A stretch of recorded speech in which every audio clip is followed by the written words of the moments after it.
சில தினங்களுக்கு முன்பு மொட்டை மாடியில் தானாக வளர்ந்துருந்த ஒரு ஆலங்கன்னை வேரோட பக்குவமாக பிடுங்கி ஒரு நெகிழிப்பையில் அடைச்சி வளர்க்குற மாதிரி வீடியோ போட்டிருந்தேன். அதை தொடர்ந்து அது கூட இருக்கணும் நிறைய கன்றுகளை அதே போல் வளர்க்குறான்னு முடிவு எடுத்திருக்கேன். அதுக்காக மண்ணை வாங்கலான்னு கடையில் போய் கேட்டால் 10 கிலோ 200 சொல்லிட்டாங்க. 10 கிலோ மண் 200 சொன்னதால் வீட்டுக்கு அருகில் இருந்த மண்ணையே எடுத்துக்கிட்டேன். மண்ணுக்கு சத்தை கொடுக்கறதுக்காக மக்கி போன மாட்டுச்சனத்தையும் சேர்த்துக்கிட்டேன். மண் கலவை தயாரானதால் செடியை பிடுங்கலான்னு போனேன்.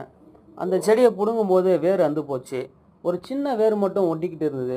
அந்த ஒரே ஒரு வேரை நம்பி தான் கொண்டு வந்து இங்கே நட்டுருக்கேன். இது வளருமா அப்படின்றத இனிமேல் தான் பொறுத்துன்னு தான் பார்க்கணும். அடுத்தபடியாக மொட்டை மாடியில் வளர்ந்துருந்த வேற ஒரு ஆலங்கன்னை பக்குவமாக வேரோட பிடுங்கிட்டேன். அதையும் கொண்டு வந்து இந்த கவருக்குள்ளே வச்சாச்சு.